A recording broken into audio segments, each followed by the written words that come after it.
Сайн байна уу? Чатботын түлхүүрхтэй автоматжуулалт хэрхэн яаж өгсрийг харцгаая. Та пэйжийнхээ дашборд руу орсон бол зүүн талд байрлах цэснээс чатбот хэсгийг дарна уу? Миний автоматжуулалт хэсэг гарч ирэх болно. Энэ таны үүсгэсэн автоматжуулалтын жагсаалт байх болно. Баруун дээр байрлах нэмэх төвчийг дарцгаая. Энд автоматжуулалт өгсрөх хуудас гарч ирэх болно. Зүүн талд байрлах шинэ триггер товч дээр дарж түлхүүрөөгөө тохируулцгаая. Автоматжуулалт эхлүүлэх арга сонгох хэсэг гарч ирэх болно. Эхний сонголт буюу мессежнээс түлхүүрөөгөө илрүүлэхийг даръя. Түлхүүрөг гэсэн хэсэг дотор тохируулахыг хүсч буй түлхүүрөгнүүдэд оруулнаа. Том жижиг үсэг ялгадаггүй учраас санаа зовтгоо бичээрэй. Анхааруулж хэлэхэд хүмүүс кириллээр болон латин үсгээр бичих тохиолдол байдаг учраас хоёулангаар нь тохируулаарай. Жишээлбэл хаяг болон монголоор хаяг гэж оруулж өгөөрэй. Оруулж өгснийхаа дараа заавал хадгалах төвчрийг дарж хадгалнаа. Чатанд ирсэн мессежинд бидний тохируулсан хаяг гэсэн түлхүүрөг байх юм бол илгээх мессежийг тохируулцгаая. Баруун талд байрлах мессеж илгээх хэсэг дээр даръя. Манай чатботоор текст, зураг, карт, файл, дууны бичлэг, видео бичлэг илгээх боломжтой. Саяны хэлсэн текст, зураг, карт зэргүүдийг блокод дуудаж авчээ. Дээрс нь авахгүйлаад бүх блокуудад туршиж үзцгээе. Хамгийн дээр байрлах текст блок дээр даръя. Дарсны дараа зүүн талын цэс болон баруун хэсэг текст блок нэмэгдсэн байгааг харж болно. Энгийнээр хэлбэл яг одоогийн байдлаар 2000 үгсийг орсон 2 урт текст явуулах боломжтой гэсэн үг. Яг ийм байдлаар блокууд нэмж илгээх мессеж тохируулах боломжтой гэсэн үг. Мөн та ямархуу мессеж явуулахаа харах боломжтой. Эхлээд дурын 2 тексттэй 2 текст блок дотор бичиж үзцгээе. Текст блок 1, текст блок 2. Бичиж дууссан бол баруун дээр байрлах үзэх төвшгийг дарж үзцгээе. За манай хамгийн анх бичсэн текст блок 1, текст блок 1, текст блок 2. Ийм байдалтай дээрээс авахгүйлаад өгсрэгдэж явна. За. Хэрэггүй блок устгах боломжтой. Сүүлд нэмсэн текст блок дээр хулганаа байршуулахад хажуу талд нь гарч ирэх X товч дээр дарж устгах боломжтой. За, текст 2 блок дээр маус авчингууд баруун талд нь X товчлоор гарч ирэх болно. За, үргэлжлүүлээ зураг нэмэх блок дээр даръя.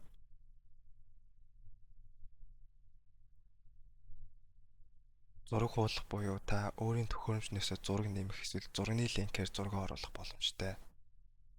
Зураг хуулах дээр дарж өөрсдийн төхөөрөмжнөөсөө зураг хуулцгаая. За, зураг хуулах дээр дараад зургаа сонгоод. За, зураг оруулсны дараа зүүн талын цэс болон баруун хэсэгт таны оруулсан зураг шууд харагдах болно. За, үргэлжлүүлээ карт блок туршицгаая.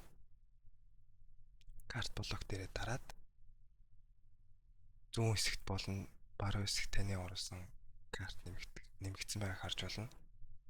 За, карт блокийн үүрэг нь олон зурагтай, тус бүр тайлбартай, товчтой, урсдаг блок бөгөөд меню болон бараануудын тайлбаруудыг хийж өгөхөд төгс зогтсон байгаа. Тэгээ нэг картанд 10 ширхгийг оруулж болтгоо. За, өнөөдөртөө 2-ыг оруулаад үзье. За, эхний картан дээрээ зураг оруулаад гарчгийн нөгөөд, тайлбарын нөгөөд. За, оруулж өгсөний дараа автоматар шууд харагдах учраас та юу оруулсныг энэчнээс харах боломжтой. Хэдий таны меню хаагдсан байх тохиолдолд. За, менюнд байхгүй болцсон байх тохиолдолд мессеж илгээх дээрээ дараад ингээ гараад ирнэ. За, хоёр дахь блокоо нэмхийн тулд баруун талд нь байрлах нэмэх төвчлөгийг дарж өгнө. За, нэмхийн дараа дөнгөд дэлгэсэн дээр харагдах болно хоёр дахь карт нэмэгдсэн гэдэг. За, менюн дээр зүүн талын төвчлөрийг дарж эхний картаа харах боломжтой. За, дараад үзье. За, эхний карт харагдлаа. Хоёр дахь картаа дарахын тулд хоёр дахь карт руу оръё. За, зураг хуулах дээр дарж хоёр дахь картаа зургийг хуулъя.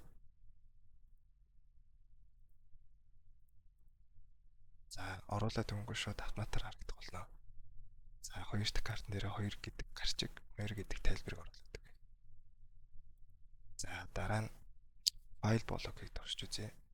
Дээр нь дараад гарч ирсэн блок дээрээ дараад файлаа оруулж өгöd. Оруулж өгсөний дараа таны оруулсан файлынх нь нэр нь харагдах болно.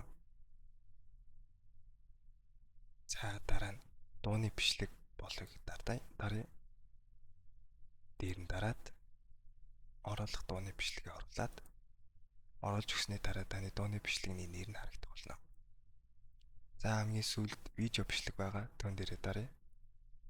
За видео блок дээрээ дараад оруулах видеогоо явуулж өгье. За видео гэдэг нэртэй би видео оруулж өгсөн учраас ийм нэртэй байгаа. За бүх блокуудыг нэмээд үзчихлээ. Одоо ямар хөө байдалтай явахыг харъя. Баруун дээр байрлах үзэх төвчлөрийг дараад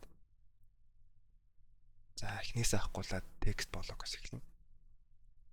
За текст блок, зурган блок, картон блок, файлын блок, дууны блок, бичлэгэн блок байгаа. За бүгдийг тохируулаад дууссан бол үүнийг хадгалсны дараа хэрэглэгч рүү явах учиртай байгаа. За баруун дээр байрлах идэвхжүүлэх дарснаар хадгалнаа.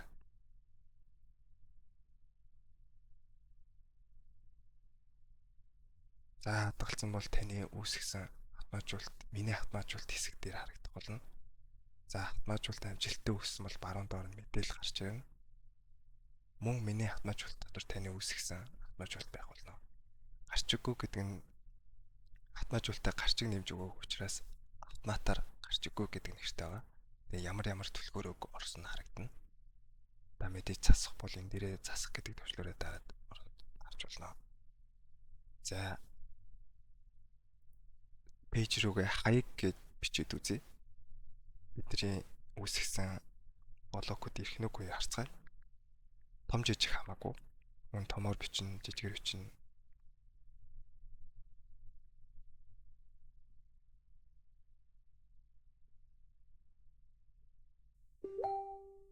За текст блок маань ороод ирлээ. Зурган блок маань ороод ирлээ. Картон блок, файлын блок. Дууны бичлэг болон видео бичлэг удах боломжтой. Яагаад гэвэл файлын хэмжээнээс шалтгаалаад уддаг учраас та төр хүлээх хэрэгтэй байдаг байгаа. За эхнээс нь авахгүй харъя. Текст блок маань ороод ирсэн байна. За зурган блок маань гараад ирчихэж. За картон блок маань ийм байдалтай харагддаг. За 1 гэдэг нэртэй 2 гэдэг тайлбартай зураг нь харагдана. За баруун талын төвчдөр дээр дарангууд 2 дахь нь харагдана. За зүүн талынх дээр дарангууд эхнийх нь харагдана. Ийм байдалтай карт явна гэсэн үг. За файл нь блок дээр нь дарангууд татаж авах боломжтой. Дарангууд дуугаа сонсно, бичлэгийг үзэх боломжтой. Баярлалаа.